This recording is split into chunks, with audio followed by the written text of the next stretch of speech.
it's time for What If It Exploded, hosted by Lloyd.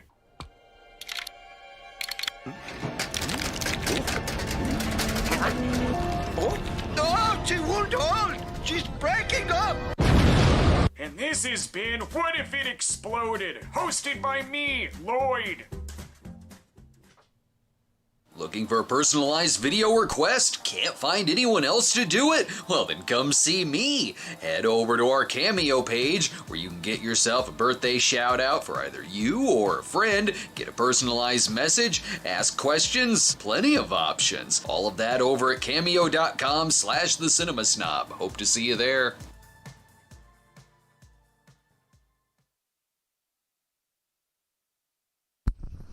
Okay, people, it is dangerous thinking in here tonight. I'll tell you why.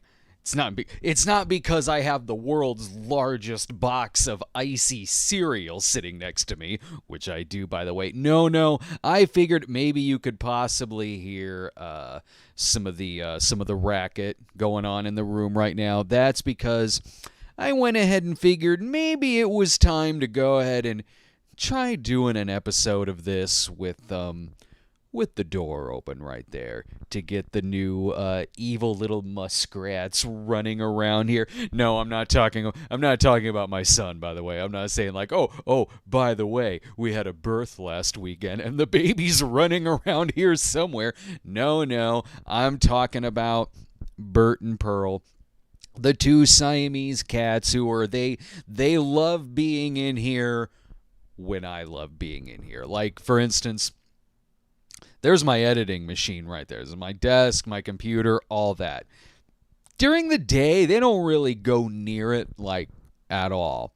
But tomorrow, when I'm editing the next Cinema Snob episode, they will be just behind it, inspecting the back of the desk, looking at, what's this little wire hanging down? It's usually around there when I'm like, all right, cats, maybe you should go hang out there for a little bit and not play around with the wires by the computer. Then they are fascinated by everything that is over there on that desk, especially what I'm having for lunch that day. Well, there's one right now. I can feel them. You might not be able to hear them, but I can feel them running around underneath the couch.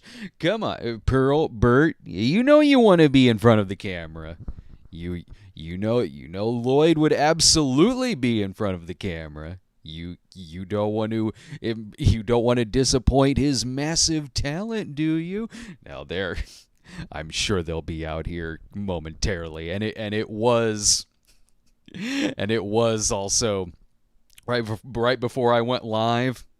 One of them just ran around. Right before I went live, I was looking like, okay, if they were to bump this particular wire right here, would everything just shut down? And no, the important wires are all around the laptop monitor and everything, and my phone. So unless they decide to just jump up there for no reason, well, there would be a reason. The reason being they're very mischievous and they're cats. Oh, she'll be back. She just ran out of there. If you're looking for the Icee Cereal, because clearly you need more sugar. If you're looking for the Icee Cereal, Pearl, well, it's sitting right here. I hope you guys can hear me all right.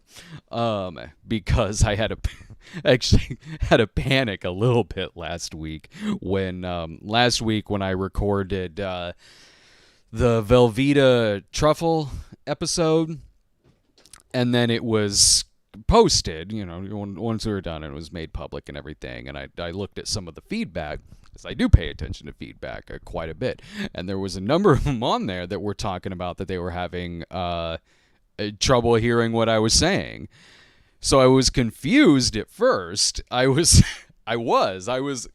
pretty confused at first because it seemed to be going fine when I was live. So I didn't know if there was a problem when the video was processing. Maybe it just didn't process correct or convert whatever it needs to do between when you stop going live and it's then public for everyone to see. I didn't know if something happened there.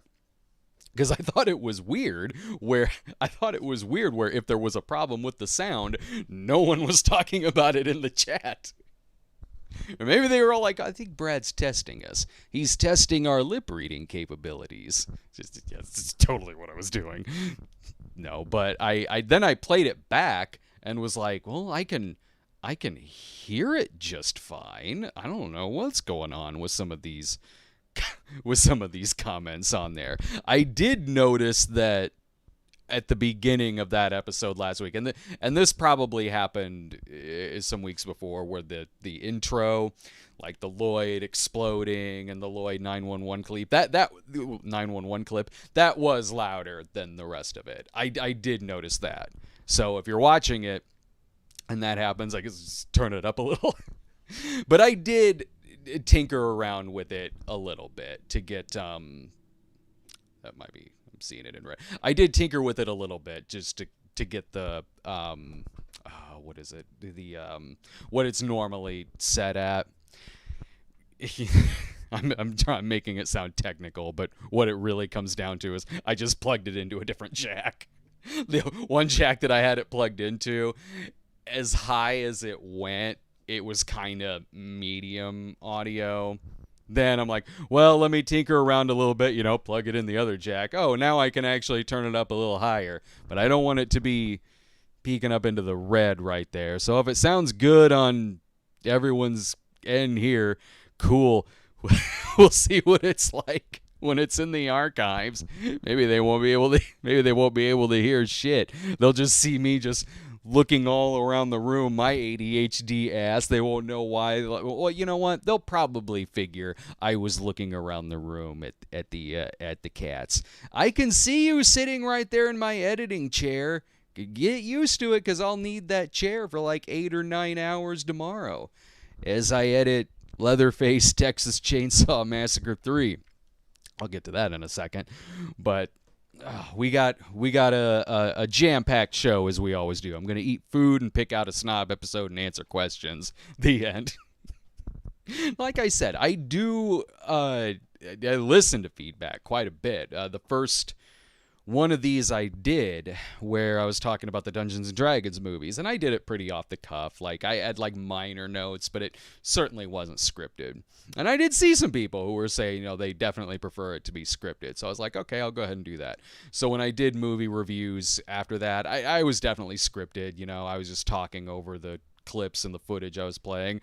One time it was the wrong clips, but that's because I had to see what I would say, and I didn't notice that, hey, the wrong clips from the wrong movie are playing. But I didn't really care much for doing reviews like that. I mean, there was one dude last week in the feedback, he really, really, really didn't like that I was reviewing movies that way, like at all. And I was like, well, I don't disagree with what he's saying. Granted, he was so vulgar about it.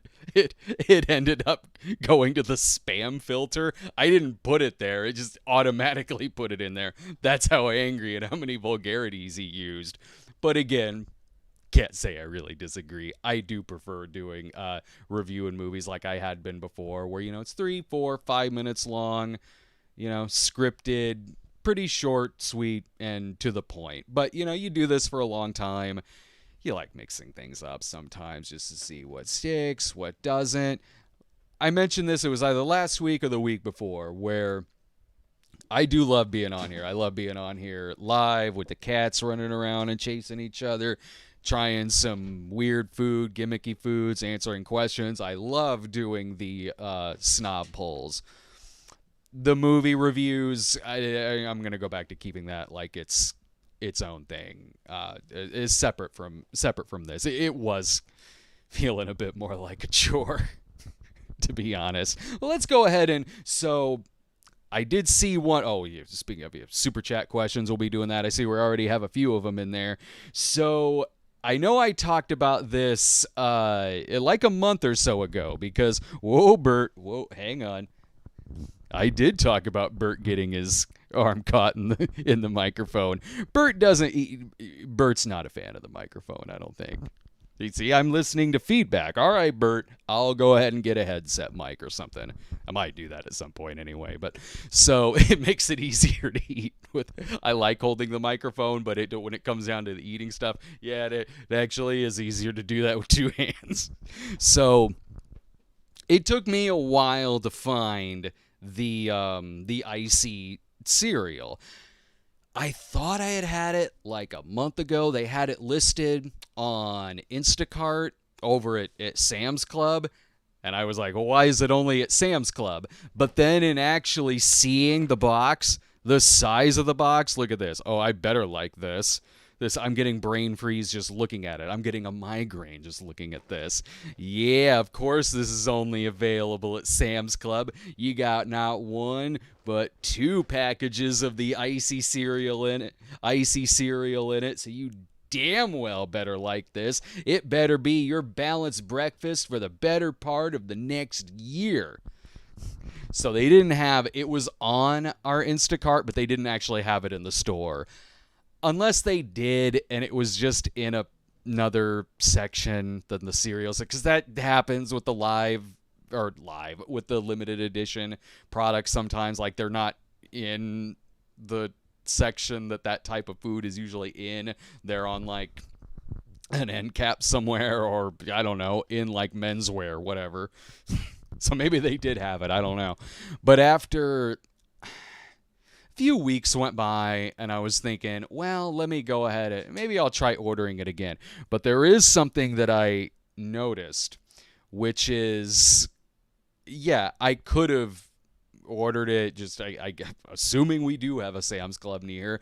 Yeah, I could have ordered it from that, but it was way cheaper to just order it online. I can't remember if I got this from Amazon or eBay. I don't remember. One of the two, whichever one it was way cheaper than just buying it from the store.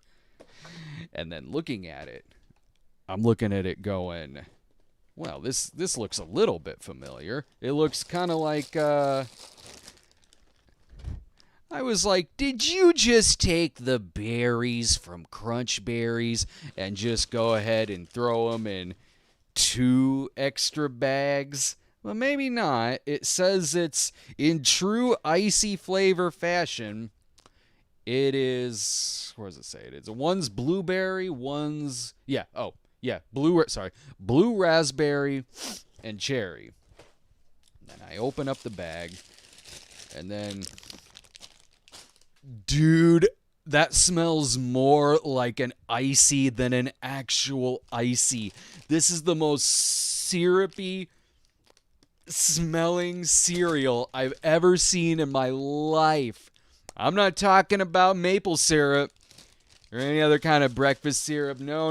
I'm talking straight up, this is what Bart Simpson had that gave him a sugar rush that made him He's running and darting around. He just wants the cereal. Here we go. Okay. Now, apparently, this is supposed to have a very, very cooling effect to it. That's what it says. It says, feel the freeze.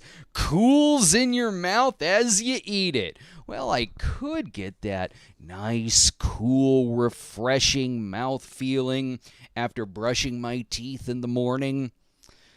But, I kind of want to get to work.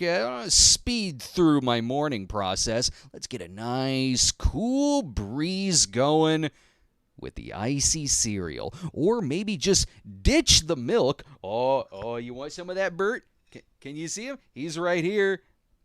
What do you think, buddy? Oh, okay. I thought he would appear a little bit. He got one. He saw the bowl of milk, was curious, then it's probably smelled the cereal, and it just instantly smelled like something that a cat wouldn't be interested in. What you need to do is take the summer freeze from Mountain Dew, replace the milk with that. Okay, let me go ahead and try a bite here.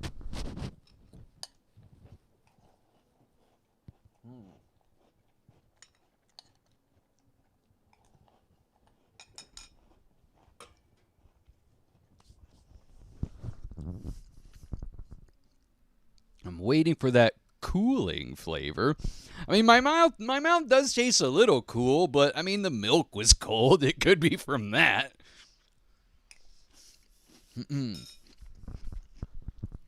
All right. I'm going to just give you my honest opinion of the Icee cereal. Yeah, it's cool, refreshing down here without giving me a big sugar rush headache. But to be honest, that is actually really good. I'm not going to lie. I was expecting just an overwhelming icy syrup flavor from it that just would be a little too overpowering as a cereal. But then in trying it, yeah, the smell is definitely strong, with it smelling like something you get at a gas station. The taste, it's there totally. The cherry blue raspberry taste, yeah, definitely. Not overwhelmingly so. Not bland, certainly. But it doesn't taste like I'm just sitting here eating a bowl full of sugar. It doesn't taste like something that like, really you should skip the cereal and just make a breakfast bar out of this.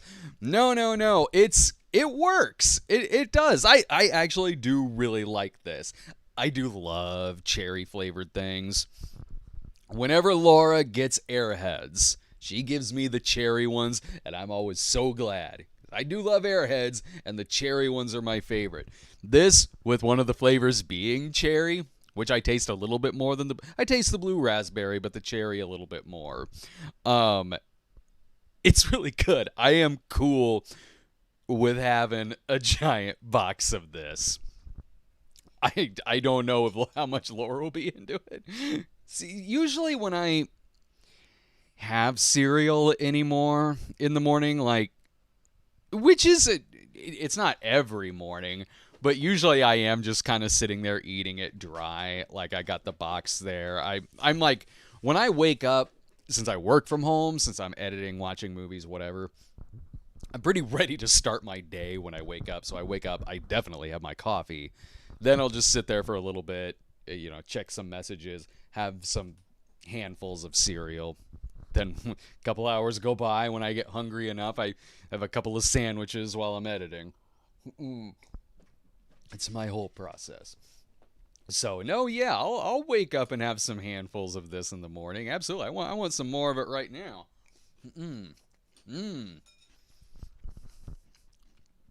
If they made Crunch Berries Airheads, might be a little something like that.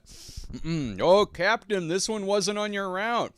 You missed picking up this shipment of cereal, and Icee got to it first. I recommend it. I know it's pretty hard to find.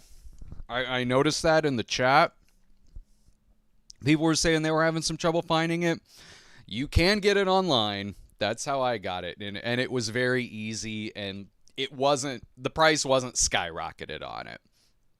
The price totally wasn't skyrocketed on it or anything like that. As I said earlier, it was cheaper than going to the store for me to get it, or at least cheaper than me using like a delivery app to get it. But if you found it anywhere else but Sam's Club, go ahead and leave us a comment on that. Let us know where you find it. In case you're looking for it, you want to check the comments to see where others have located the cereal, because I guess they still have it around.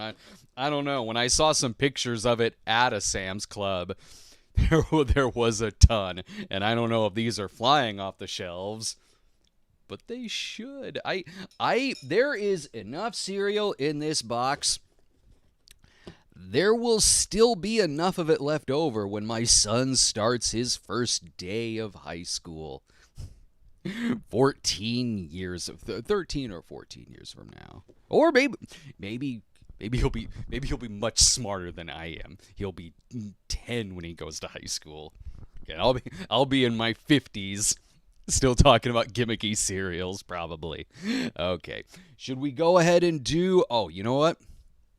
Let's talk about, before we get to the Toxbox poll for the next choices for the Snob episodes, let's go ahead and talk about what won the last one.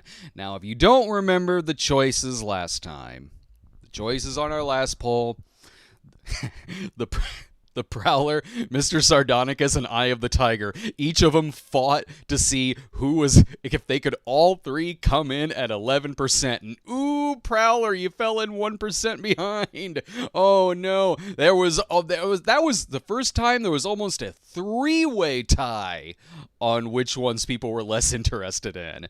And of course, I mean, something short of Paradise. It did grow again from the last time, but did stay in second place. Obviously, Leatherface, Texas Chainsaw Massacre 3 won. So when I was picking them last time from the Tox box, I was like, Mr. Sardonicus, cool. I've been wanting to talk about that for a while. Oh, the Prowler, all right, yeah, you know, that'll be worth a rewatch. I'm curious to see if I like it better on a rewatch. Right on, cool, the Prowler. When I pulled out Texas Chainsaw Massacre 3, I don't remember what I said. I think I probably played it off, but like in my head, I was internally rolling my eyes in my head when I picked Texas Chainsaw Massacre 3 because I was like, that one's gonna win. I might as well call it now, unless something short of Paradise pulls out a miracle, which it could have. I mean, it is growing each one every day. You know, maybe it's like enough people want that one to be picked so it'll get replaced with another stock choice. But no, Texas Chainsaw Massacre 3 won. I was like, oh man, I gotta watch Texas Chainsaw Massacre 3. All right, but you know what? I'm gonna be editing it tomorrow, but I wrote and shot the episode today, and I was glad I watched it again. It's still not good, but the weird thing about Texas Chainsaw Massacre 3, and I kind of say this a little bit in the review, is there is like a really cool Ken Foray movie buried in a mediocre film. Like if he was the lead, if the whole movie was him, was Benny as the lead, they would have really had something there. They would have, because when he's on screen, you root for him. It's gold. He should have been the main character. There's little things about it that are fine. You know, one thing that was interesting to me is, because the thing with the Texas Chainsaw Massacre series is I do like how even like the bottom of the barrel ones, there can still be some entertainment there because the villains pretty much always have carte blanche to go wildly over the top. And with this one, yeah, the best part of it is the Sawyer family, of course. Viggo Mortensen is more subtle in it than I remembered him being. I haven't seen this movie in probably not 30 years, well, maybe 30 years. Yeah, it might have been like 30 years since I saw this movie from beginning to end. Viggo, I always kind of, because, you know, you've got Viggo Mortensen in Texas Chainsaw 3, and then you got McConaughey in Part 4. Both actors doing early appearances in this who will go on to be very famous later. So I always kind of, like, equated them with having the same performance, if that makes any sense. McConaughey is deliciously over the top in Part 4. I've seen Part 4 more than once, and it's because of Matthew McConaughey in that movie. He owns every frame of that film. So with Mortensen in 3, since I hadn't seen it so long, I'm thinking in my head, like, oh, they're probably the same type of character, and he's probably as batshit as insane as McConaughey. And no, he's he's good in it, he is, but he's the other family members in 3 act more over the top than he does. And I remember the first time I saw 3, I rented it, and because it was probably not long after I saw the first and the second one, so I was probably in junior high when I saw 3. I don't even think 4 had been made yet or even released, which that had a hell of a release schedule, but like I don't even think that one had been shot yet when I saw 3. So when Viggo Mortensen shows up in 3, because again, it was before he was pretty famous, but I recognized him, and the reason I recognized him was that movie Prison that I think I watched like maybe a couple weeks before I saw Texas Chainsaw Massacre 3. There's a movie called Prison. Did Rennie Harlan do that? It's a horror movie that is, as the title suggests, it's a haunted prison. And Viggo Mortensen is he's the main character in it. He's not the ghost or anything. Or anything like that. He's a guy who goes to prison and has to battle prison ghosts. It's not. I remember it being all right, but again, it's been decades since I've seen it. So when I saw 3 a couple weeks after that, I see Viggo Mortensen, who we now know is who he is. But I'm sitting there 30 years ago going, I think that's the guy from Prison. I hope someone is still like that today. Like, they pop in like Eastern Promises or History of Violence or Lord of the Rings, and they go, is that the guy from Prison? I hope so. I hope that person exists. It's me from 30 years ago jumping into a time machine. Yeah, people in the chat are mentioning Prison. I remember liking it. I do. Curious if it holds up. It is one of the choices in the Tox box, by the way, because I am constantly adding to it. I am. If I reference something in an episode, which there was a couple that I referenced in the Chainsaw Massacre 3 episode, I am like, that one should be in the Tox box. I'm going to go ahead and write that. I have like extra little pieces of paper sitting in one of my popcorn buckets over there. Just pull one out, right? Prison. Throw it in the Tox box. Okay, what do you say we get this out of the way, and then we'll do your super chat questions after that. Okay, this is the first choice for the poll. For the poll for the Snob episode. Again, this is why I need a headset mic now. As much as I like the handheld, I'm tired of my hand getting stuck in the big box VHS. Oh, okay. We had this. Every time, I can add so much to this, and there will still be choices that were like just on it. Not this previous week, but the one before. Okay, so your first choice is First Responders, which when this was on the poll a few weeks ago, it was the first choice on that one too. First Responders is the faith-based movie from last year. The one where half of it was stock footage from the Trump prophecy, because it was the same director and had some of the same actors in it. So it was like a modern day Merlin's Shop of Mystical Wonders, where half of the movie is like the director's previous film. That's it. First Responders. It didn't do well on the last poll, but we'll see how it does on this. That's your first, even in the chat. Just First Responders again. That's what I said when I saw First Responders. I went, this movie again. All right, this is it. Oh, Scanners 2. Okay, right, cool. I haven't seen Scanners 2. I haven't seen any of the sequels to Scanners. So I'm down with that. Don't know why, just never did. Saw the first one when I was young, and I guess assumed the sequels would be bad. I don't know, but never did rent them or anything. So that's just a curiosity for me to see what the sequel to Scanners is like. What is there? Is there? Okay, so there's Scanners, Scanners 2, and there's Scanner Cop and Scanner Cop 2. Is there more in between that, like between Scanners 2 and Scanners Cop? Or Scanner Cop, sorry. No disrespect. Oh, Phantasm. This one has been on the poll quite a few times, but I think that Something Short of Paradise has beaten the record for how many times a movie has been on a poll. I'm fairly certain, I'm not 100%, I'm fairly certain Something Short of Paradise has been on the poll longer than Windy City was. Definitely longer than Soup for One and Dreamer. Dreamer, I think, got picked fairly quick. But Phantasm's been on the poll quite a few times, too. So, okay. First Responders, Scanners 2, Phantasm, and what's this bullshit gonna be?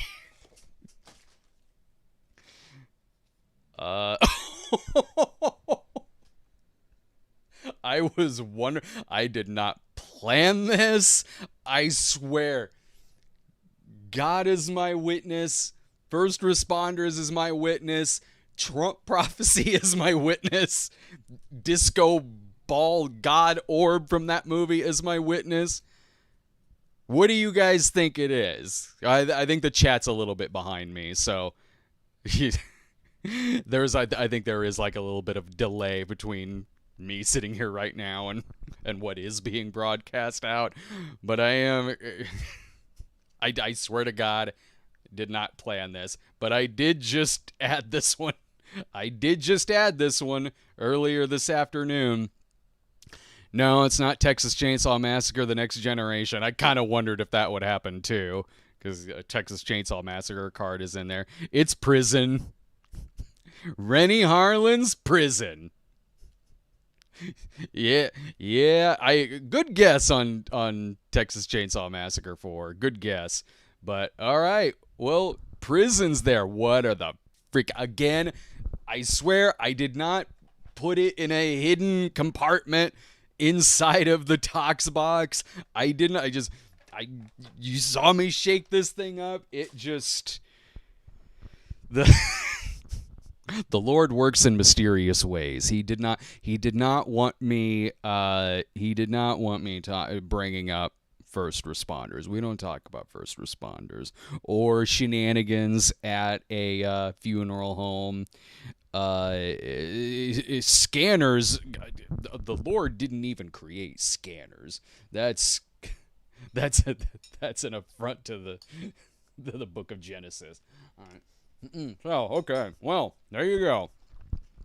Oh, well, hang on. Let me get a picture of the fifth choice in there. And the fifth choice, me with a mouthful of food and something short of paradise. That's your fifth choice right there. So, okay, you got first responders, Scanners 2, Phantasm, Prison, and something short of paradise. I have a feeling I know which one is going to win. But you never know. I might be wrong. I've been right the last few times. Okay. Now that we've got... Oh, that'll be at patreon.com/the Cinema Snob. As soon as I get done on here, it's always like a minute after I get done going live. I always head over there and I add the poll. And you have until... typically about... It's always Monday mornings that the poll ends. So it'll be up there on Monday morning. All right, let's go ahead and now do the super chat questions. All right. Got a decent amount in here. Oh man. Okay, Drunken Buddha asks, is Godfrey Ho's Ninja Champion in the Tox box? No, it's not actually, because there already is a Cinema Snob episode on Ninja Champion. That was the one where it was ninja footage crossed with like a rape revenge movie, which I guess is sort of par for the course after Crackdown mission that was just that. But yeah, I barely remember anything about Ninja Champion because it's been a while since I've done that episode. I'm sure I got a lot of material out of it because it's a Godfrey Ho movie. But yeah, that one's... I don't know if it's on the YouTube channel, but it is on... It should be over at thecinemasnob.com. CinemaFan324, when will the next Dinesh piece review happen? Well, that's about Dinesh D'Souza. Famed documentarian Dinesh D'Souza. When is that? I'm just not... I just don't like doing that kind of episode. I really don't. Like, I know I did in the past, and I know his movies got a lot of material. Politics aside, just from the editing to the acting to the direction, there's certainly a lot of material in his. I don't know. Like, yeah, I did some reviews on his because those reviews were certainly popular, and they were a popular style of review or type of review at the time. It's just not really my thing. It's not really why I set out to do the Cinema Snob, was reviews like that, especially how much more divisive it gets over time. I would just rather talk about something like Scanners 2, or ironically, First Responders. There were half of it's the Trump prophecy. Although that cuts out the political stuff, and it's just the PTSD stuff in that. There's certainly, of course, I'll still have like some religious episodes and stuff like that. And if a joke that is somewhat topical or political in nature that I think is good enough, sure, I'll use it if I think it just like all around works. But I don't know. I'm all about really anyone coming and watching the show. And so opening the floodgates for something like a Dineshtor piece, my poor spam filter would have a hard enough time as it is from someone who just didn't like the microphone last week, and the spam filter went crazy. So something like that, I have no idea. I just don't care. I don't care enough to do it. I'm kind of at that point where I just like doing what I like doing. I've been doing this for so long that I don't really try to be like, oh, well, this did well, so I need to do a bunch of these. To a point, yeah, sure, of course. But enough to where it's like, if I don't feel like doing it and my heart's not in it, I don't want to do it. And that's kind of how I categorize some of his stuff. But if anyone else wants to, go for it, because like I said, there's a lot of material in them. Danny McGraw goes, hello, Brad. What's your favorite comic strip? Mine is Calvin and Hobbes. I figured yours would be Garfield because he's a cat. I like Heathcliff better. Heathcliff's great. One, the cartoon Heathcliff had the Siamese twins in it. Not sure you could bring those characters back today. But I remember the Siamese twins from the Heathcliff cartoon, and the Heathcliff comic strips were just weird. The jokes are so random and bizarre that they're kind of awesome. The Far Side. I still collect like Far Side books. I'll get like an old, because they haven't made these in a while, but I could still find like an old day-by-day calendar. I still have little day-by-day shots of it that I've saved and loved over the years. Oh yeah, I still read old Far Side all the time. That's been my favorite since I was a kid. Nick W. goes, congratulations on your first child. Well, thank you. There's Bert right there. Pearl's over there. Oh, yeah, and there's a baby on the way, too. Here's a poll. What's the baby gonna grow up to be? A scanner or prison? All right. Spaced Out 311 goes, Brad, have you heard of the BLT and Cuban sandwich flavors from Lay's? I have, yeah. Those would be, if I can think of like nothing else to do for one of these, that's the type of thing that I would get to try out. I hope next week I can still do the ghost pepper wings from Popeyes. I don't know if they still have them. But if they do, if they have it next week, I'll probably make that next week's show, unless I find something crazier between now and then. Matt Florent goes, ever thought of a snob episode for the stuff? I have. That one's been on there. That one's been on the list for a while. I'm curious how hard it would be to do an episode on that on YouTube. But if not, yeah, I would. I would do an episode on the stuff. I remember being this close to doing an episode of it in the Blip days. That was when I was doing a lot of episodes like that. Like, in the Blip days, there was episodes on, like, Plutonium Baby and, what's another? Oh, Basket Case, of course. Stuff that would be kind of hard to do an episode now on YouTube. But yeah, maybe I'll give this stuff a shot. Maybe it'll be easier to do that on YouTube than I recall. I did just put up, or I am working on one on Leatherface, Texas Chainsaw Massacre 3. Jacob Matthew Crawford goes, hope the Springfield trip rocked. Any TV characters who are irredeemable yet you love watching them? Mine is Shane from the Shield. I thought you were about to say The Walking Dead at first. I saw Shane. Yeah. Shane from The Shield is there. Like Ralphie from The Sopranos.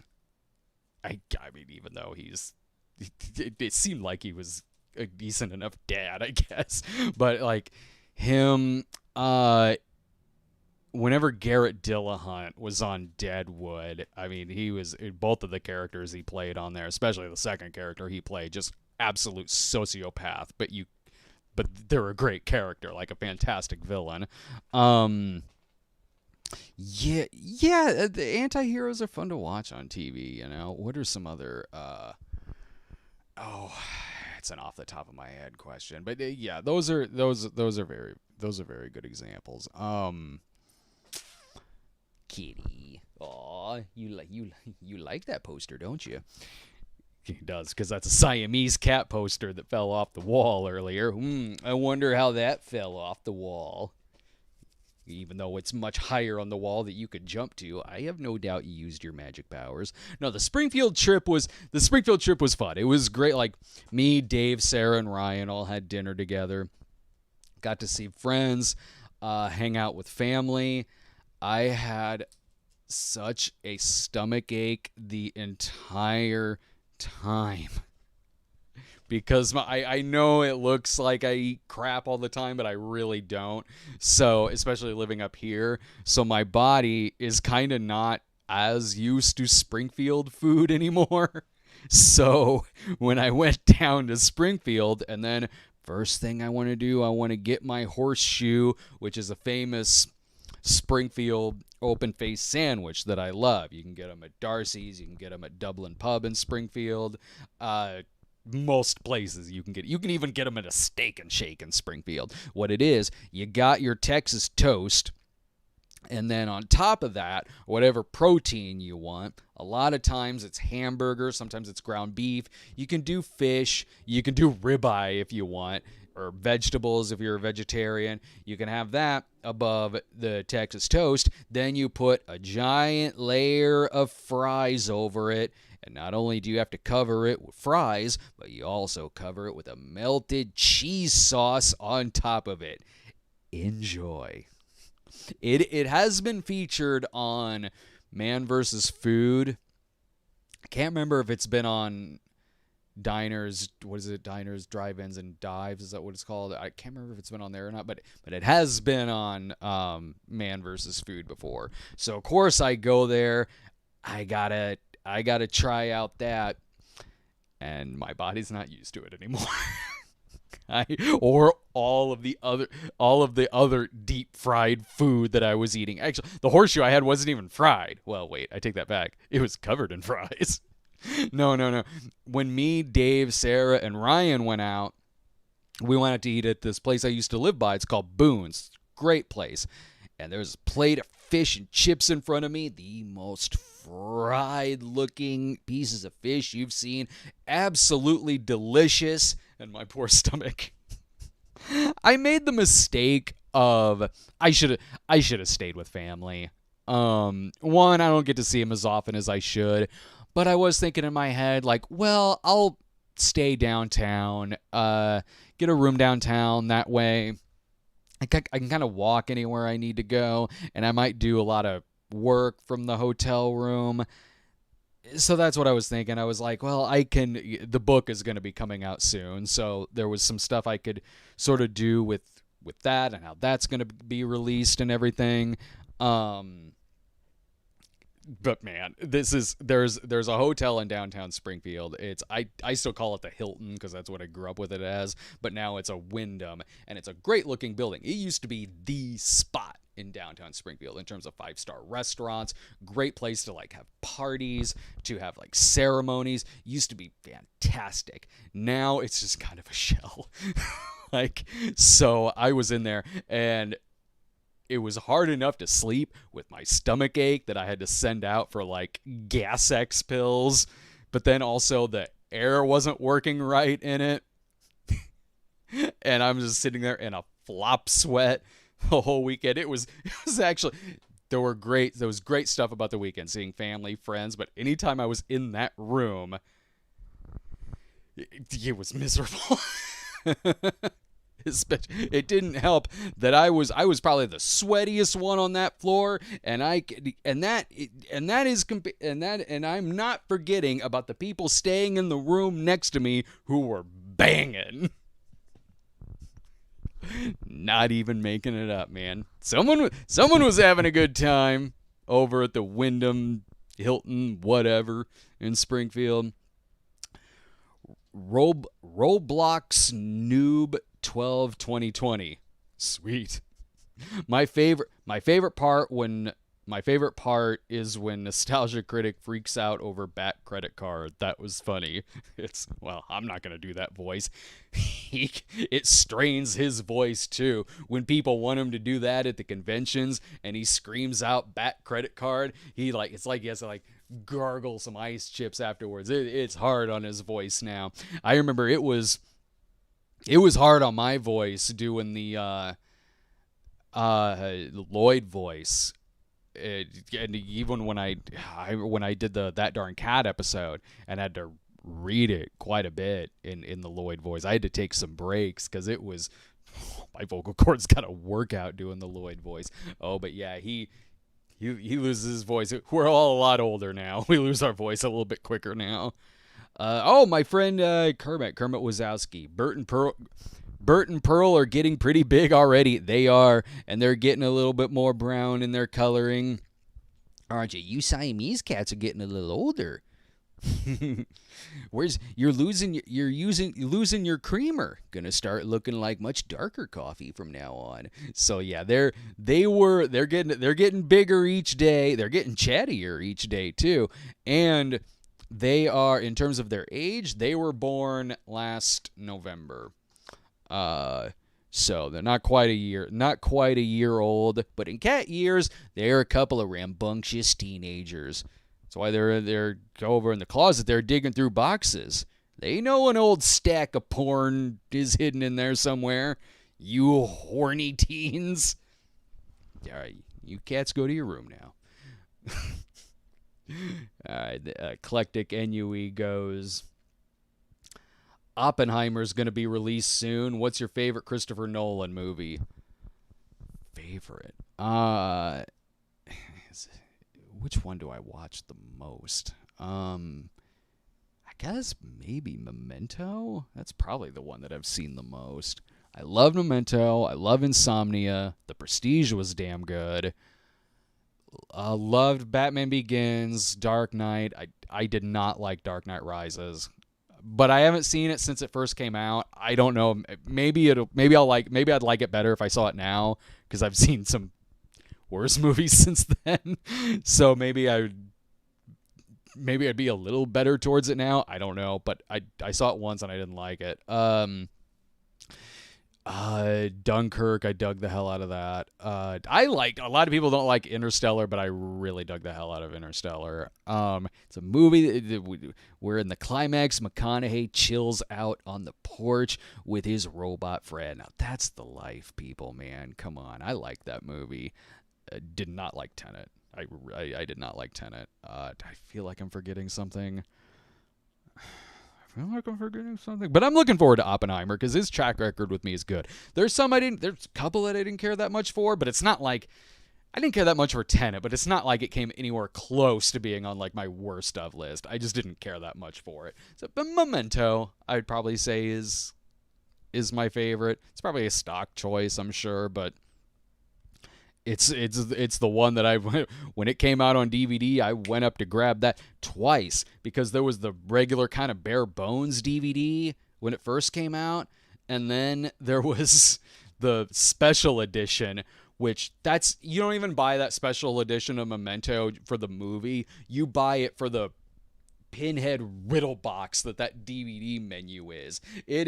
I have seen strategy games that are easier to figure out than the menu for the special 2-disc edition of Memento. That's why you buy it. It's a strategy game in and of itself. It's like, do you want to watch the movie, watch trailers, listen to commentary? Brace yourself. You're going to be here for a couple of hours doing a number of tests to try to figure out how to get to the next menu. That was, what a day that was when I bought that. I don't even know if I ended up watching. I probably was eventually like, maybe I'll just throw in the Bare Bones DVD. So, okay, that might be it with the